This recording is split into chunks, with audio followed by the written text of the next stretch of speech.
May nitanong sa akin, may na-receive po akong text. Yan po sabi. True po ba ito? Good day. This is from BAP, Bankers Association of the Philippines, a government institution that regulates and protects all banking and financing institutions in the Philippines. We like inform you that one of our clients filed a case against you.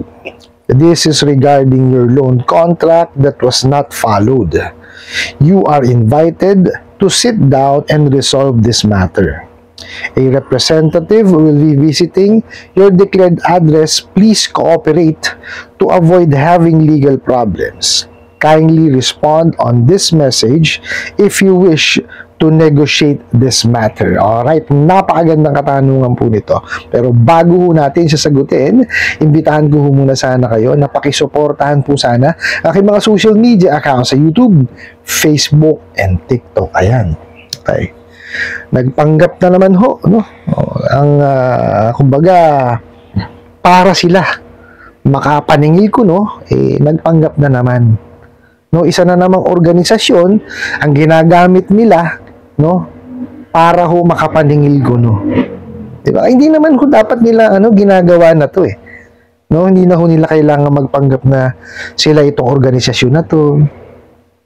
Itong sangay ng gobyerno na to, itong tao na to. Alam niyo, hindi na ho kailangan gawin yun eh. Diba? Kausapin lamang po, no, ng maayos yung kanilang mga kliyente. Makakapaningil yan. Kasi nagagawa ho namin eh. Bakit sila hindi nila magawa? Di ba? Kasi the more, no, na hinaharas nyo yan, tapos nilalapastangan nyo ang karapatang pantao, lalong talagang hindi kayo makakasingil. Di ba? Sinisira nyo yung pangalan ng kliyente ninyo. Tandaan nyo, ang hiniram niyan pera. So mag-concentrate kayo para masingil nyo yung pera. Hindi yung sirain yung pagkatao ng kliyente ninyo. Di ba? Kung sino-sino ang tao, ang tawag dito yung pagpapanggap ninyo. Di ba? Kung ano-anong mga organisasyon at sa ngayon ng gobyerno ang pinagpapanggap yung di ba? Saka nakakita, ang BAP, ang Bankers Association of the Philippines, magme-message sa kliyente, may siraulo kayo. Di ba? Tsaka ang tanong, miyembro ba kayo niyan? CIC nga, hindi kayo miyembro eh. BAP pa. Batibay nyo. Di ba? O, explain ko sa inyo na hindi totoo yan. Tingnan nyo ho. O, nagpakilala siya na na from BAP daw ho siya, Bankers Association of the Philippines.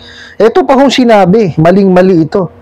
A government institution that regulates and protects all banking and financing institution of the in the Philippines. Walang niya kayo. Ginawa niyo pang government institution ng BAP. Siraulo kayo. Ito ho ang definition. Ito ho ang BAP. Bankers Association of the Philippines or BAP operates as a non-profit organization. The organization frames rules and regulations in cooperation with the central bank that will help in efficiency and effectiveness of banking services. BAP also provides investment and banking products. BAP serves its member banks in Philippines. Napakaliwanag ho, non-government organization. Paano nag-isa kayo ng gobyerno yan? Naknanteteng kayo. Makapanakot lang talaga kayo. Di ba? Gagawin yung lahat. Siraulo kayo. Pag nalaman ho ng BAP yan, ay naku, ewan ko sa inyo. Tandaan nyo, asosasyon po yan ng mga bangko sa Pilipinas. Napakalakas po yan. Mayayamang mga tao yan. Tapos ginaganyan nyo, kung ano-anong papakungang ginagawa nyo, panggap kayo ng panggap. Samantalong kalinaw-linaw po sa prohibition ng unfair debt collection practices. Bawal ho ang magpanggap. Hindi nyo naman kasi kailangan magpanggap kung kayo naniningil ng maayos. Diba? Puro kayo katarantaduhan kasi. Sa dami kasi ng batas na hindi nyo sinunod. At sa dami po nung proseso na nilagtawan ninyo. Yan, kaya kayo nagkakaganyan. Diba, saan ka nakakita pagpapautang 5 minutes? Sabi, sira ulo mo. Ang dami mo nilampasan. Oh. Bukod sa nilampasan, may nilabag pa, diba?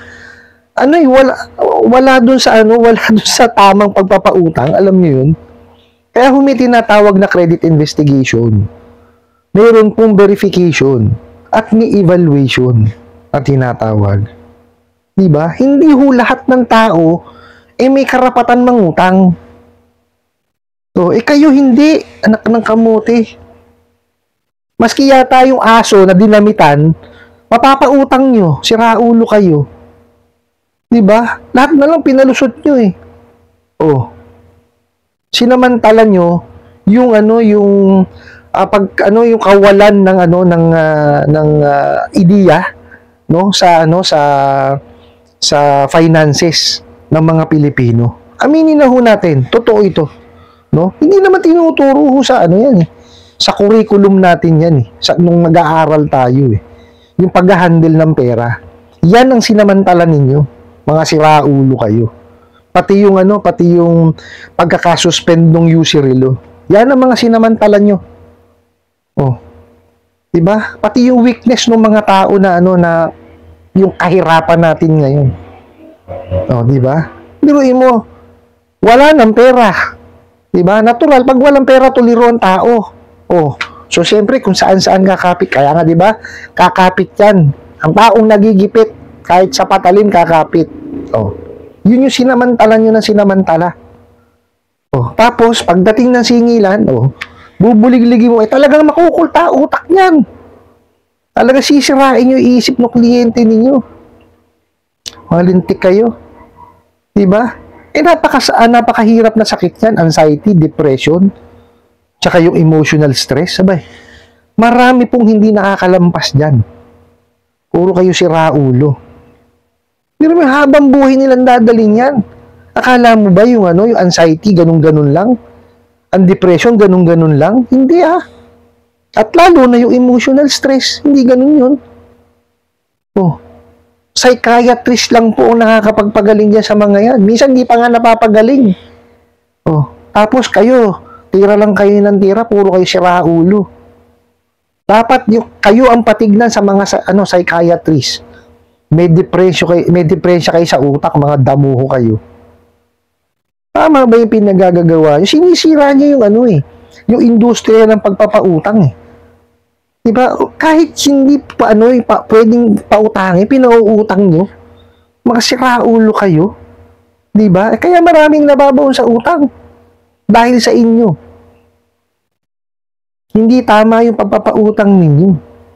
Diba? Ginagamit nyo yung yung kahirapan, yung pagiging gipit ng tao. Diba? Laban sa kanya. Para siya ay makahiram ng paano lang. Diba? Kasi kayo, di mo paano hindi makakautang? Pinadali 5 minutes talaga, yun lang kayo tumama, 5 minutes. Bibigay nyo yung pera. Diba? Pagka-click, magta-type, susulat yung mga tapos papadala nyo na. Siraulo kayo. Paano nyo nalaman na may kakayanan magbayad yung kliyente nyo na yon? Kung ID lang ang hihingin nyo, mga gago kayo. Sige nga.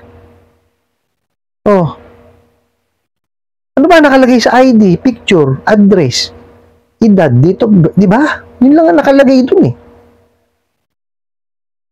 So, paano mo nalaman ngayon kung may kakayanan magbayad sa ID?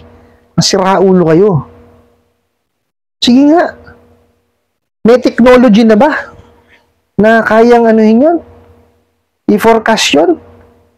Sige nga, sagutin niyo ako. Oh.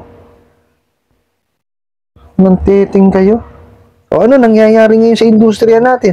Lalo sa ekonomiya natin. Diba? Lalong dumadami na babaon sa utang sa mga katarantaduhan nyo. Oh. Tapos ito, dadamay nyo pa patibak. Nananahimig yan. Oh. Kaya nga nagtayo sila ng asosasyon nila eh. Ba, sarili nilang association yun. Baka nga sa CIC, hindi kayong miyembro. Oh. Langya kayo. Baka nga wala kayong lisensya eh. Tapos pang gagamitin nyo pa yung pangalan ng BAC. Pagka kayo binaligan kayo niya, todas kayo. Kala nyo, ganun-ganun lang yan, BAP? Sira ulo kayo. Malalaking pangalan po yan. Institusyon na dito sa Pilipinas yan. Mas ginaganon nyo lang. Sira ulo talaga kayo. O, dun po sa nagpadala ng katanungan na to, tinatanong nyo kung true ba ito. Hindi po totoo yan. So, Mario Jose, BAP po. May message kayo para kayo magkaroon ng kumbaga, iimbitahan kayo para hindi ang dapat nag-uusap sa utang is yung nagpahiram at yung nanghiram, yun lang. Dun ho dapat yun. Ganun po dapat yun. Ang nag-uusap, yung nagpautang at yung pinautang, ganun lang kadali yun. Ba't kung sino-sino pa ginagamit yung mga gago kayo? Ulo kayo. No, dun ho sa nagpadala ulit, wala ho akong ibang sasabihin sa inyo. Paniningil ho ako eh. Pag-ipunan nyo, tsaka nyo bayaran. Tapos yung proof of payment, tabi nyo. Picturean nyo para kasi nabubura yun eh. Di ba? Kung nagbayad naman kayo digitally, screenshot nyo, tabi nyo na lang. Ano man ang gawin nila, may proof kayo. Tapos kung magbabayad kayo, sundin nyo na lang po kung ano man yung nasa ceiling on interest rate. Pagka po pinautang kayo ng 10,000, ito po 10,000 pababa. At hindi po lalagpas ang termino sa 4 months. Yun po ang sakop ng ceiling on interest rate. Meaning po, hanggang 15% per month lang po maximum interest niyan. At may additional lamang pong 5% pag lumagpas sa isang buwan. Okay?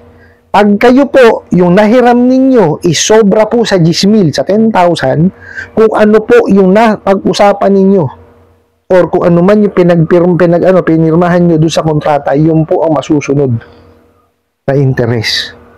Okay, mamaya may magtanong na naman. Ang nahiram ko lang ho kasi 5,000. Pero ang term niya 6 months. So, ganun pa rin po. Hindi pa rin po pasok dun sa So, kung ano rin po ang nakalagay dun sa kontrata nyo, yung pa rin ang susundin. Kaya nga po ang linaw doon na kung 10,000 pababa, no, at hindi lalagpas po, no, sa 4 na buwan. Okay? Maliwanag po yan para hindi kayo nalilito. Inano ko na, in-explain ko na. Kung gusto niyo hong maliwanagan, pakibasa po yung memorandum po ng ceiling on interest rate. Okay? Nandun po, maliwanag na maliwanag po yun. Yun lang po ang nasasakop niya. I hope nasagot ko po itong katanungan na to at sana po yung makatulong. Maraming salamat po sa inyong walang sawang pagsuporta at panonood sa aking mga videos. Maraming salamat po sa inyong pag-like, pag-share, pag-comment at pagtatanong. And kunin ko na rin po itong opportunity na to na imbitahan po sana kayo na pakisuportahan po sana ang aking mga social media accounts sa YouTube, Facebook, and TikTok. Hanggang sa muli po. Yun lang.